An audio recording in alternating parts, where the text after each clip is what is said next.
Morning guys, we've just got back off our polo training course with the guides, and I thought it'd be really useful to do sort of a kit demo because I know it can be a bit heavy looking at the big list.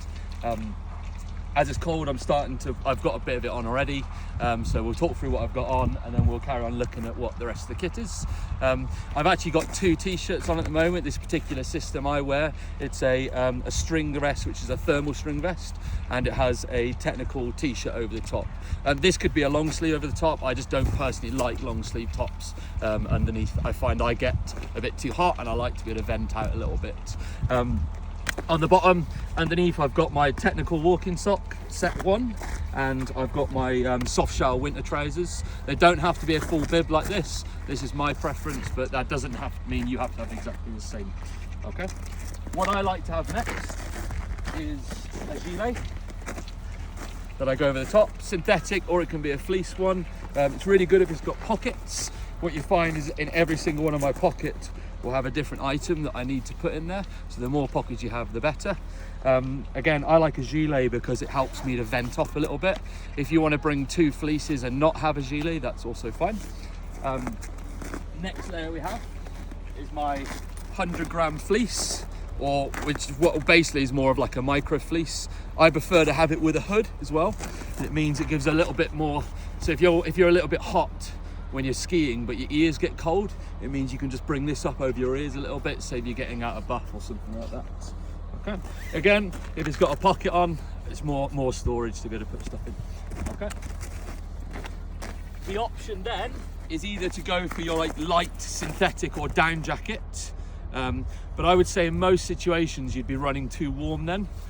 So I'm actually, just to give you an example, it's got a hood.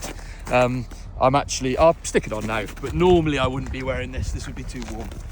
Okay. What you find on some of the jackets, they have these thumb loops as well, that can be really quite nice just to keep your hands a little bit warm.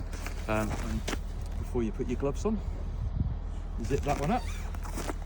Next layer, we have our waterproofs, all right? So it really needs to be a Gore-Tex 3-layered fabric, and it absolutely has to have a hood. For this sort of stuff, ideally that it would have a pit zip as well, so that you can vent off if you're getting too hot, and it's bound to have lots of pockets, so pockets are really useful, as I keep going on about. Like that. What you'll find is it's a mountaineering cut. It will have, again, quite long sleeves, which means it sort of covers when you get your glove over the top. It means that no snow can get down into it. If it's a skiing specific one, what you'll also find is it will have a snow skirt in it, and for when you fall head first into the snow, it just means that you're not going to get loads of snow up into your jacket. Okay, Tom's had a lot of experience with that this week. So next thing, waterproof over trousers. Ideally Gore-Tex again, but the caveat for that is don't bring Gore-Tex pack light or a very lightweight fabric. As soon as you hit any ice, it's just going to rip straight through that. So you're better to go for something like I've chatted to a lot of you guys about, which is something like the Burgage Deluge trouser, something like that. That isn't a Gore-Tex, but it's a harder sort of thicker fabric. Okay, what it must have is full-length zips so that it can go over the top of the boots. Okay, that's a good example. I'm not going to put those on now because it'll be a little bit too hot. Last major thing, which a lot of you guys are renting off us, is a massive sort of Arctic down jacket. When you see the size of this one, this is the sort of thing you're aiming for. Every evening you're going to make use of this, and it means you're not going to be stuck in the tent for longer because you'll be able to walk around and look at the stars and the northern lights if you're lucky. Again, needs to definitely have a hood in this one, and you can see the size of this thing. It's bulky. It's not a little light. You see these little microlight down jackets that have got like small little baffles along here. That's not warm enough. Yeah, you need something really big and bulky. If you're going to be buying one specifically for this, I would normally be a medium in basically anything. This is an extra large. Okay, I want this as big as possible. It's going to trap more air. It's going to be nice and long, cover your bum. Yeah, so we're not looking for style on that. We're looking for practicality. And you can see on these ones that we rent out, they've got the thumb section, and it also has a big sleeve, a million different pockets, even little things like this, where you can store once you've put your hot water in your ration pack, you can then stick it inside of your jacket and it keeps you nice and toasty. Okay. If you want to come across over here, so this is our sort of like backup systems now.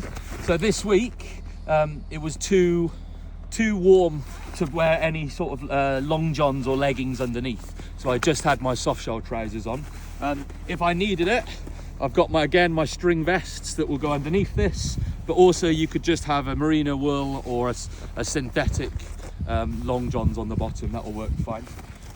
Spare set of underpants just in case, and then 2 different types of socks. You see, the ones that I'm wearing are thinner than both of these, so I've got variety. And the same is with the other layers. I can wear, I could either just wear this, which is your long johns, and then I could just wear my waterproofs with that, or I could wear long johns and these trousers, or I could wear long johns, these trousers and these trousers. You see, you've got 3 items, but they can be worn in loads of different ways, and that's what we're always thinking about doing. And it's exactly the same with the socks. We can mix and match depending on the temperatures. What we don't want is repeat of the same thickness of items, because it doesn't give you any flexibility then. So if it's super cold and then it turns super hot and you've only got really warm socks, you could end up getting rubbing and sweaty feet and all sorts. It's not much fun. Okay, cool. So let's go on to gloves and hats. So you can see I've had this on the whole time. Like a sun hat's really good. It helps catch some of the sweat, keeps the sun off you, all the normal obvious stuff. I then have an overkill hat. So this is like a Fjallraven insulated hood. If I'm standing around at lunchtime and it's cold, or if I'm standing around in the evening, that's when I tend to wear this. But you don't have to buy one of these, but they are really cozy. So that's one option. That's my 2 hats. And then we're moving on to sort of, I personally prefer a non-winterized buff or equivalent.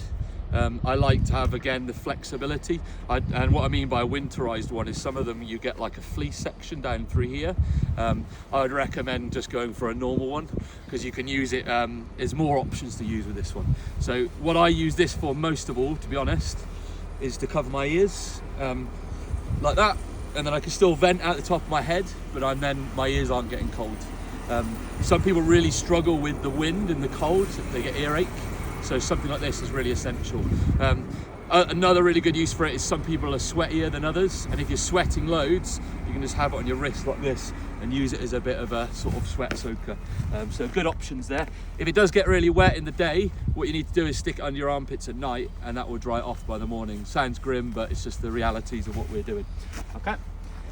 We then have our full-on sort of balaclava face mask, like that.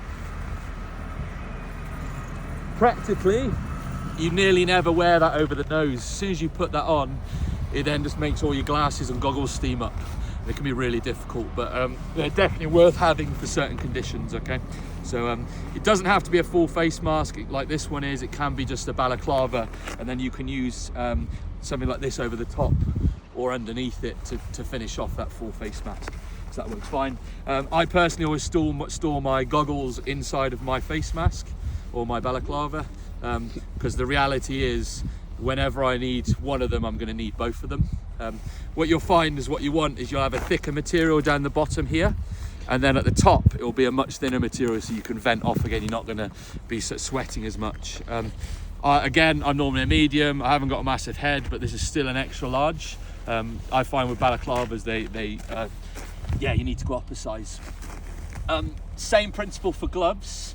We need a variety. I've got a few more sets of gloves here than you would need to bring, just as examples.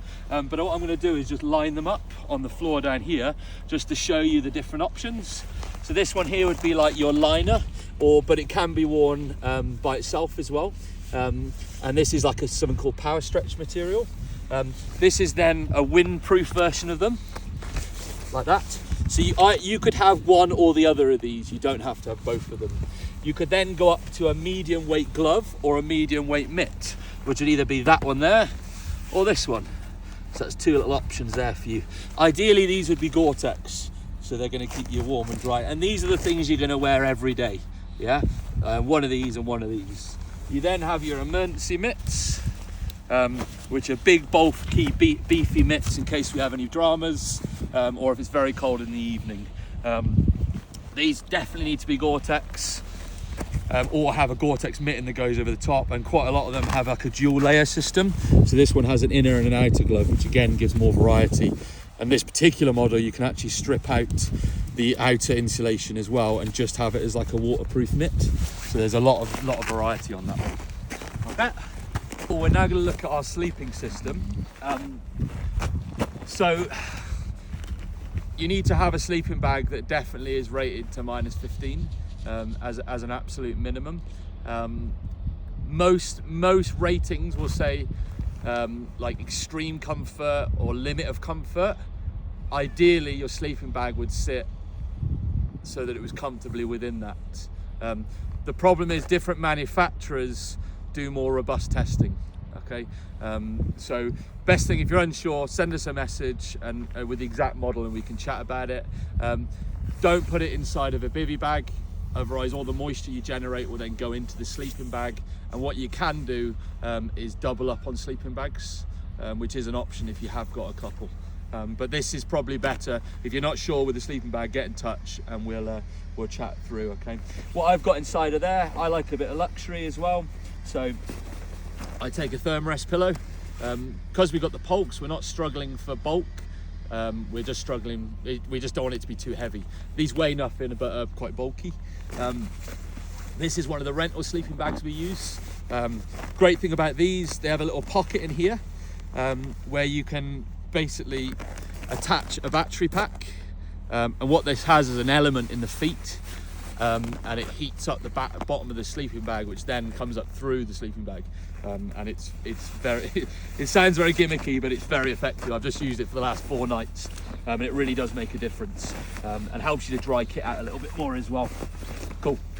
There's no point having an amazing sleeping bag and then sleeping on the floor on the snow. You're just going to lose all that heat. So you need to have something that's pretty heavily insulated, but it's also a comfort thing. So our rental ones we use are Exped down mats, so they're basically in the air cavity, it's full of down, so that helps with the insulation. They're also about this thick. What you find with the snow, if it's soft, you can end up breaking through a little bit, so having a bit of height helps to be able to, yeah, it's just way more comfortable. The good thing about our rental sleeping bags as well, they've got bands that go across the top, which like anti-slip. And the material that we use with this, A, isn't crinkly, but also it stops stuff moving around as much. Bit of a luxury, definitely not essential. I've definitely enjoyed them this week, which is down slippers, but you don't need those if you don't need it. You could just bring a nice big set of woolly socks or something, which would be equivalent. So don't go out and buy those necessarily. Other things for in the tent, pee bottle sounds super grim, but imagine it's really cold outside, you've stripped off all your layers, you're nice and cozy in your sleeping bag, and then you've got to be able to get all that out and unzip the tent, wake your tent mate up, and then go out, put boots on, come back in, put all that in and back in again. So it does save you an awful lot of time. It's a little trickier for women, but there's definitely good systems that can be used. And we definitely recommend spending at least a week before. Start off practicing the shower first, and then as you get more and more confident, then eventually try it in your sleeping bag.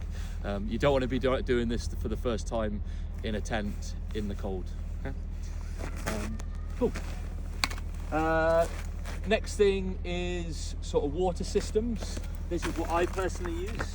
So this is my litre flask. Stanley are definitely the best in my opinion. I don't have an affiliation with them, I've just used them for years, really robust, and they actually keep things really warm. You only ever put water in that. You never put anything else in it. You don't want, because you basically use that to put in your pan that you're going to be heating water in. You don't want it to be tasting of coffee or anything like that. I then have this, again, Stanley flask, but it doesn't need to be. This could be basically anything, but this is just going to be my soup flask or my coffee flask that I'm going to make my food in. And then I then have at least 1 litre of water, and then inside of an insulator. So what I do, rather than having 2 water bottles and a flask in the day, I fill those up, and then when I fill those up, because this is really hot, this will actually make more than 1 litre, because I can put some snow in here as well and then tip the hot water into it. Okay. So that's our water systems. Last thing to look at, head torch. Especially the time of year most of you doing the polar trainings and the Hardangervidda crossings, it's really worth making sure that you've got a head torch that lasts a long time. What brand? This one personally is a Petzl Nio. It's pretty fancy. You don't need to go out and spend this sort of money on it, but if you do, these are great head torches. I wouldn't buy an Amazon special. It's quite likely you're going to be skiing in this at night. You are going to be sat in the tent using it for hours, and like this morning when we came off, we had an hour and a half skiing in the dark to make it down for the bus. So the better this is, the better position you'll be in. On the kit list it says this has to be I've put bring spare batteries. Obviously these days most of them are inbuilt, so just make sure you have the battery capacity to charge this and have your if you've got one of our sleeping bags, you'll be using it to use that element and charge your phones, headphones or anything like that. So I personally bring like two 10,000 milliamps. I use Anchor Packs. It's like an Amazon special brand, but I've used these for years. They're brilliant. That's 10,000 milliamps as a minimum, I would say. The little tiny ones, especially in the cold, they just don't go out very far. I then have like a little cables bag that I also keep my batteries and my head torch in. So that all goes in together. This would be a personal little first aid kit. So you have some ibuprofen, some paracetamol, some zinc oxide tape, some lip balm, some your sun cream. I have like face wipes. Compeed? You can use Compeed. I find Compeed works great if you're putting it in a really dry situation, but the reality is most time you're going to do this, you're going to be on the side of the hill, like you're going to be out in the snow, your feet would have been sweating. I think zinc oxide tape is a much better version of it. And there is a particular brand that I will send you a link to. There's a lot of cheap Amazon ones again, but the stickiness just isn't there. When you put a zinc oxide bit of tape on, not only is it helping to heal the blister that's there, it actually, once it stays on, it will not come off then until you get back to the hotel and have a shower. So it's really worth getting the good stuff. So I will put a link to that into the end of this video. I then have this bit here, which is like my wash kit. So I've got sun cream, I've got personal medication, and this is the zinc oxide tape I was talking about. It's called Leuka tape, Leukotape.